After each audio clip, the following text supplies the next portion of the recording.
الحمد لله رب العالمين والصلاة والسلام على سيد الأنبياء والمرسلين محمد وآله وأصحابه أجمعين أما بعد فأعوذ بالله من الشيطان الرجيم بسم الله الرحمن الرحيم وَلَقَدْ نَصَرَكُمُ اللَّهُ بِبَدْرٍ وَأَنْتُمْ أَذِلَّةٌ فَاتَّقُوا اللَّهَ لَعَلَّكُمْ تَشْكُرُونَ صدق اللہ مولانا العظیم۔ بزرگان محترم، اللہ کا شکر ہے کہ اللہ رب ذوالجلال نے سکون و اطمینان کے ساتھ عشاء کی نماز کو جماعت کے ساتھ ادا کرنے اور ساتھ ساتھ تراویح میں قرآن شریف کے سننے اور پڑھنے کا اللہ نے موقع مرحمت فرمایا۔ اللہ جزائے خیر دے حافظ صاحب کو، ماشاءاللہ بہت ہی عمدہ اور بہت ہی اچھا آپ نے قرآن سنایا۔ اللہ آپ کے پڑھنے کو اور ہمارے سننے کو قبول فرما کر ہم سب کے لیے مغفرت کا ذریعہ بنائے۔ آج 17 رمضان المبارک ہے۔ یوں لگ رہا تھا کہ ابھی رمضان شروع ہوا ہے، ابھی کچھ دن ہوئے ہیں، لیکن دیکھتے دیکھتے ماشاءاللہ آج ہم 17 رمضان المبارک میں پہنچ چکے ہیں، اور تقریباً 22واں جو پارہ ہے وہ آدھا پارہ ماشاءاللہ ہو گیا ہے۔ سورۃ السبا میں 3 رکوع کے قریب آپ نے آج تلاوت فرمائی ہے۔ چونکہ آج 17 رمضان المبارک ہے، اور آج کا یہ دن جو بدر کو یاد دلاتا ہے۔ جی ہاں، یہ پہلا غزوہ تھا جو پیش آیا تھا۔ جب تک اللہ کے رسول علیہ السلام مکے میں رہے، اللہ کے حکم سے جیسے اللہ نے آپ کو حکم دیا تھا اسی طرح سے پیغام پہنچاتے رہے۔ کبھی دفاع میں آپ نے کوئی کام نہیں کیا۔ جب مدینے میں آئے، اب مکے والوں کو سکون نہیں ملا۔ ارے دیکھو، یہ مسلمان مدینے میں اپنی حکومت قائم کر لی ہے اور بہت سکون کے اور ساتھ اور اطمینان کے ساتھ ہیں، اگر اسی طرح ان کو چھوڑ دیں گے تو یہ بہت آگے بڑھ جائیں گے۔ اب ضروری ہو گیا ہے کہ اب ان کا خاتمہ ہم کر دیں تو بہت مناسب ہوگا۔ تو اسی وجہ سے رمضان میں گرمی کے موقع پہ مکے والے، چونکہ ابو سفیان ملک شام میں تھے، انہوں نے اطلاع دے دیا، ابھی مسلمان نہیں ہوئے تھے، انہوں نے اطلاع دے دیا کہ ہمارا قافلہ شام سے آنے والا ہے، کہیں کچھ پریشانی نہ ہو جائے، اس لیے آئیں، چڑھائی کریں اور ان کو ختم کریں اور ہم سکون کے ساتھ رہیں۔ یہ کہاں کب تک کی یہ پریشانی ہوگی؟ نانا مناسب نہیں ہے، سب نکل کے آئے۔ تو روایتوں میں لکھا ہوا ہے اور تفسیر کی کتابوں میں لکھا ہوا ہے کہ 1000 کے قریب مسلح بالکل ہتھیار بند، گھوڑے، اونٹ، بھالے، جو کچھ تھے سب کچھ تیاری کے ساتھ نکل آئے۔ اللہ کے رسول علیہ السلام کو بھی اس کی اطلاع مل گئی، تو آپ علیہ السلام نے فرمایا کہ ہم مدینے میں نہیں رہیں گے، مدینے سے باہر ان کا دفاع کریں گے۔ یہ دفاع کا لفظ میں خصوصیت کے ساتھ ذکر کر رہا ہوں۔ اللہ کے رسول علیہ السلام دفاع کے لیے مدینے سے باہر نکل رہے ہیں، اور مکے سے جو چڑھائی ہو رہی ہے اس کا آپ مقابلہ کرنے کے لیے میدان میں اتر آئے ہیں۔ کتنے ہی صحابہ؟ صرف 313 کی یہ جماعت۔ اللہ کے رسول علیہ السلام نے انہیں تیار کیا۔ ایسا نہیں ہے کہ کچھ تیاری بھی نہیں کی، آ کے میدان میں کھڑے ہو گئے۔ آپ علیہ السلام نے 3 جماعتوں میں حضرات صحابہ کو منقسم کیا۔ ایک مہاجرین کی جماعت اور انصار میں بھی اوس و خزرج کے درمیان میں تقسیم کر کے تینوں میں کام کو بھی تقسیم کیا اور ساری تیاری کی۔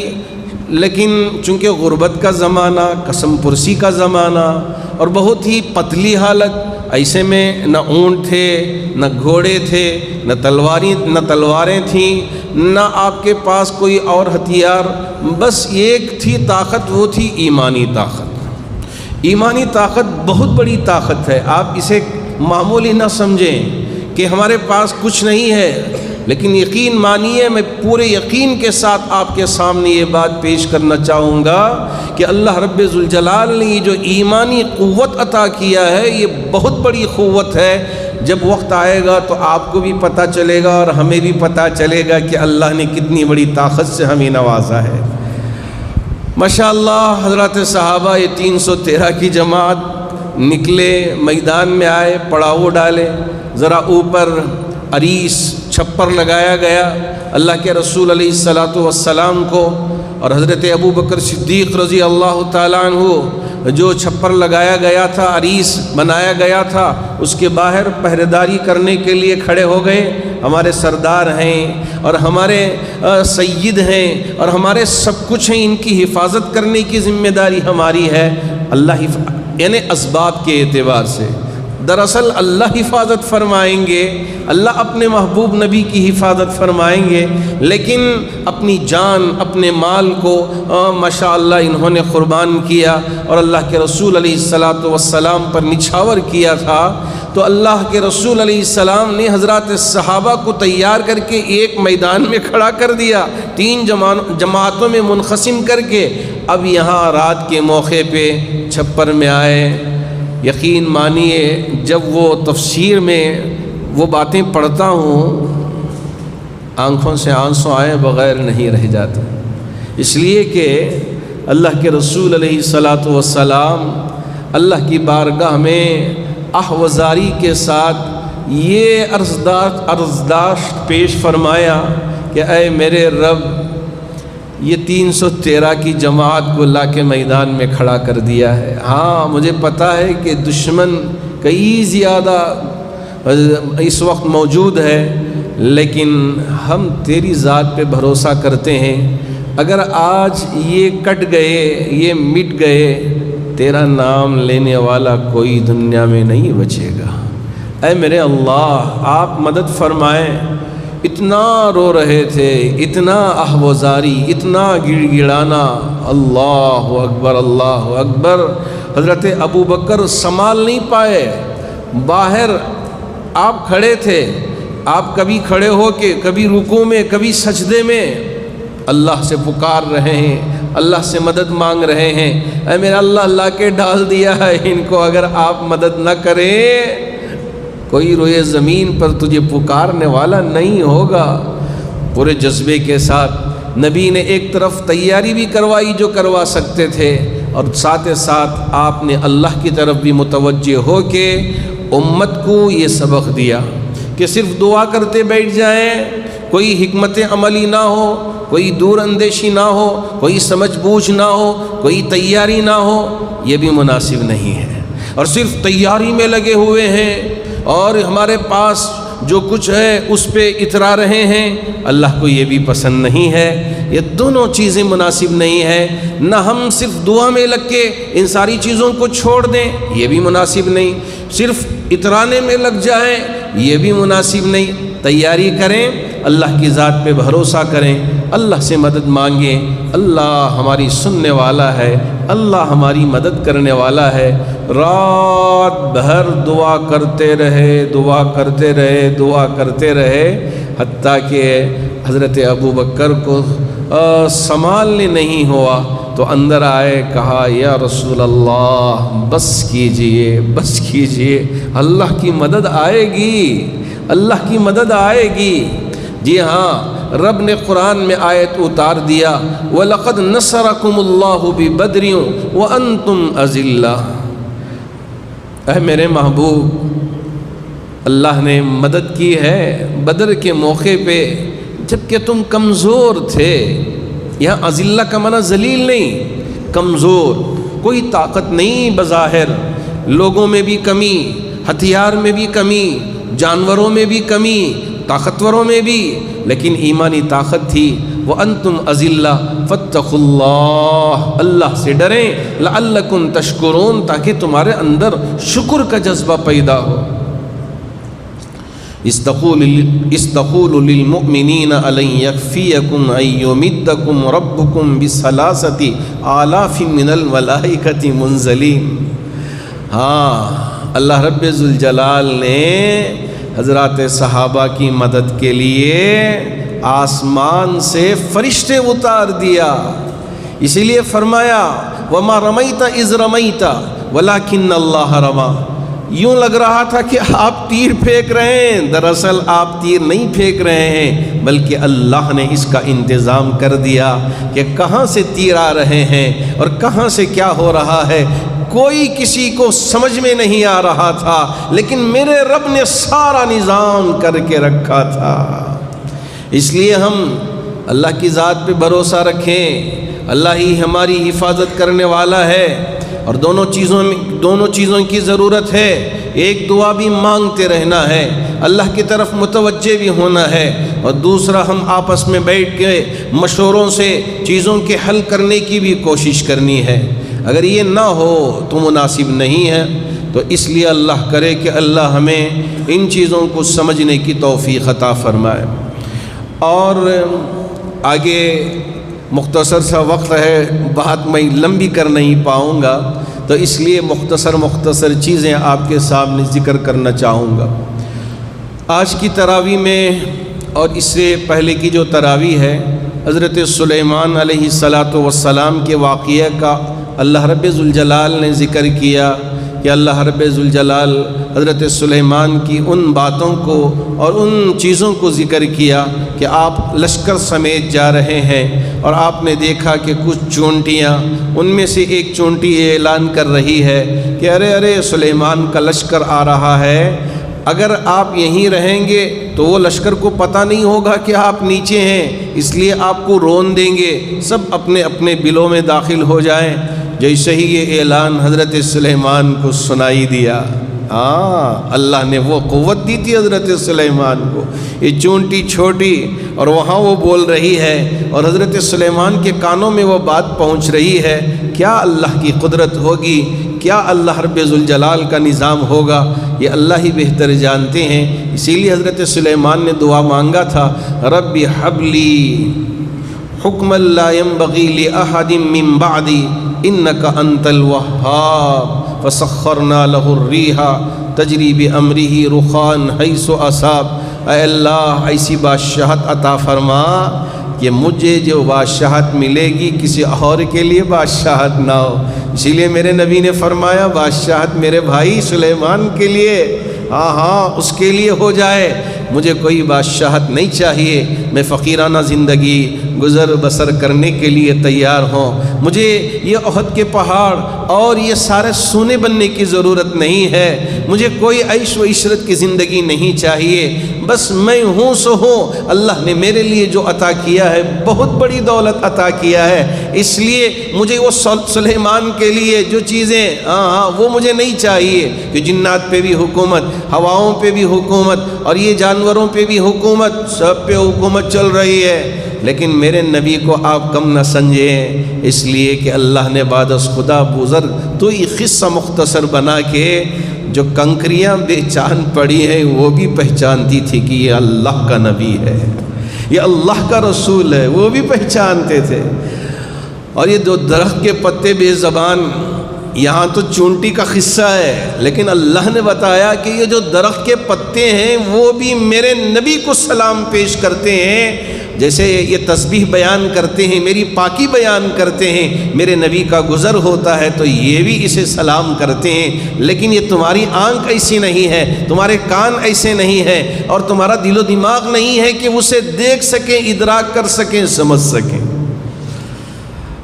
اب یہاں حضرت سلیمان کے لیے یہ ساری سہولتیں، تو اسی لیے فرمایا فَتَبَسَّمَ ضَاحِكًا مِّن قَوْلِهَا وقال رب اوزعنی ان اشکر نعمتک التي انعمت علی وعلى والدی وان اعمل صالحا ترضاه وادخلنی برحمتک فی عبادک الصالحین.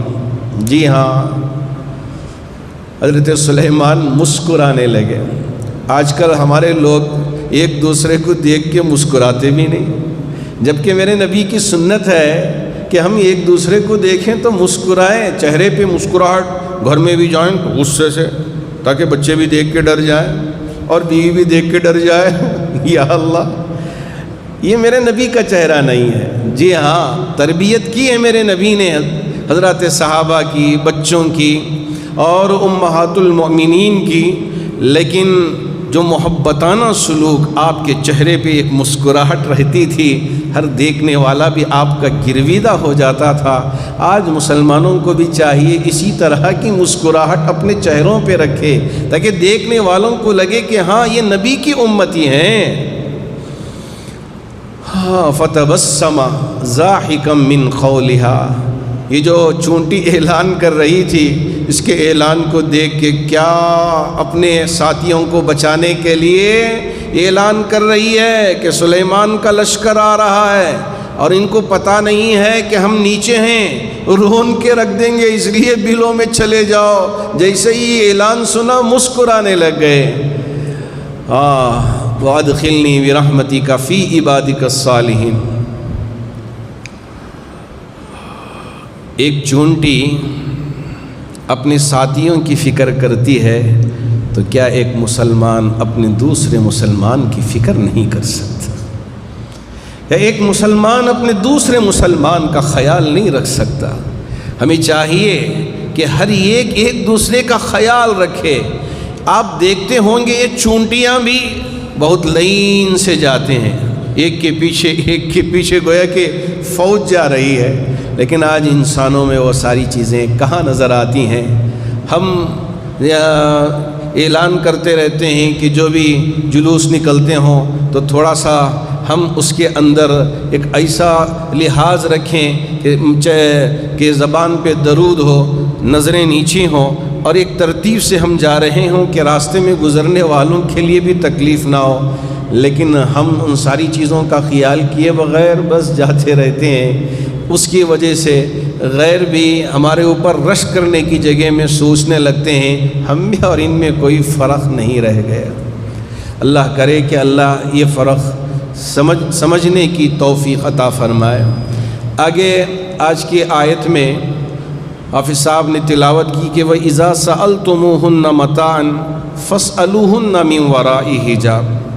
یا امہات المؤمنین سے جب بات کرنے یا کسی چیز کو لینے یا مسئلے کو معلوم کرنے، دریافت کرنے کا موقع آئے تو حضرات صحابہ کو یہ حکم دیا گیا کہ وَإِذَا سَأَلْتُمُوهُنَّ مَتَاعًا فَاسْأَلُوهُنَّ مِنْ وَرَاءِ حِجَابٍ۔ تو آپ پردے کے پیچھے سے وہ چیز لینے کی کوشش کریں، چہرہ دیکھ کے لینے کی ضرورت نہیں ہے۔ اب پردہ آ گیا ہے، پردے کا حکم آ گیا ہے۔ لوگ پوچھتے ہیں کہاں ہے پردے کا حکم؟ ارے بھئی یہ قرآن کہاں ہے؟ یہ قرآن میں تو ہے، قرآن میں اللہ حکم دے رہا ہے من ورائی حجاب، پردے کے پیچھے سے آپ کوئی چیز لیں دیں، پردے کا خیال رکھنا چاہیے۔ لیکن کیا کریں کہ ہم اسے نہ سمجھتے ہیں، نہ سمجھنے کی کوشش کرتے ہیں۔ اگر قرآن ہم سمجھیں گے تو ہم کو یہ ساری چیزیں سمجھ میں آئیں گے۔ اور آج ایک آیت حافظ صاحب نے تلاوت کی جو بڑی لمبی آیت ہے کہ ان المسلمین والمسلمات والمؤمنین والمؤمنات والقانتین والقانتات والصادقین والصادقات والصابرین والصابرات والخاشعین والخاشعات والمتصدقین والمتصدقات والصائمین والصائمات والذاکرین اللہ کثیرا والذاکرات اعد اللہ لہم مغفرۃ واجرا عظیما۔ نبی علیہ السلام کی خدمت میں کچھ عورتیں پہنچ کے عرض کرنے لگیں یا رسول اللہ، ہر جگہ اللہ یا ایھا الذین آمنوا یا ایھا الناس کا لفظ ذکر کرتے ہیں، اب اس سے عام طور سے مرد سمجھے جاتے ہیں، ہمارے لیے کوئی الگ سے احکام سمجھ میں نہیں آئے کہ اللہ ہمارے لیے کوئی احکامات نہیں ذکر کیے ہیں، جبکہ حضرات مفسرین نے لکھا ہے کہ آمنو میں مرد بھی داخل ہیں، عورتیں بھی داخل ہیں، یہاں دونوں داخل ہیں، جبکہ یہ صیغہ تو مذکر کے لیے ہے لیکن اس میں مرد بھی شمار ہوں گے، عورتیں بھی شمار ہوں گی۔ اللہ رب ذوالجلال نے عورتوں کی اس گزارش پہ اللہ کے رسول علیہ السلام پہ یہ آیت اتار دیا، جیسے مسلمان مرد ہوتے ہیں اسی طرح مسلمان عورتیں۔ جیسے مومن مرد ہوتے ہیں اسی طرح مومن عورتیں، جیسے اللہ سے ڈرنے والے مرد ہوتے ہیں اسی طرح اللہ سے ڈرنے والے عورتیں، جیسے ایک مرد ذکر کرنے والا ہوتا ہے اسی طرح یہ عورت بھی ذکر کرنے والی ہوتی ہے، اور جیسے مرد روزے دار ہوتے ہیں اسی طرح عورت بھی روزے دار ہوتی ہے۔ تو جیسے مرد اپنی شرمگاہ کی حفاظت کرتے ہیں تو اسی طرح عورتیں بھی اپنی شرمگاہوں کی حفاظت کرنے والی ہیں۔ اب یہ ساری چیزیں اللہ رب ذوالجلال نے جو مردوں کے لیے خصوصیت سمجھی جاتی تھی وہ عورتوں کے لیے بھی ذکر کر کے فرمایا کہ مرد بھی اس درجے پہ پہنچ سکتا ہے تو عورت بھی کم نہیں ہے، عورت بھی ان سارے درجوں پہ پہنچ سکتی ہے، وہ بھی ذاکرہ ہو سکتی ہے، وہ بھی خاشعات ہو سکتی ہے، وہ بھی مومنات ہو سکتی ہے، وہ بھی صائمات ہو سکتی ہے، وہ بھی حافظات ہو سکتی ہے۔ جی ہاں، یہ سارے خصوصیتیں عورتیں بھی حاصل کر سکتی ہیں، وہ ان کے لیے ناممکن ہو ایسا ہے ہی نہیں۔ اس لیے مرد بھی کوشش کریں اللہ کے مقرب بننے کے، اور عورتیں بھی کوشش کریں عبادت کے ذریعے۔ یہ نہیں کہ اب مرد مسجد میں جائیں گے فرض نماز ادا کریں گے، اب یہ عورتیں اب تب میں نمازیں قضا کر لیں، یہ بالکل مناسب نہیں ہے۔ جیسے اللہ مردوں سے سوال کریں گے قیامت کے دن، اسی طرح عورتوں سے بھی قیامت کے دن سوال ہوگا، وہ بھی بچ نہیں سکتے، سارے سوالات کے جوابات دینے ہوگا۔ اگر اللہ نے نامہ اعمال دہنے ہاتھ میں دے دیا ہم کامیاب ہو گئے، اگر بائیں ہاتھ میں یا پیٹھ پیچھے نامہ اعمال ملا یوں سمجھیے کہ ہم جہنم میں جانے والے بن گئے۔ اللہ ہم میں سے ہر ایک کی حفاظت فرمائے اور قرآن کو سمجھنے اور قرآن پر عمل کرنے کی طاقت و توفیق عطا فرمائے۔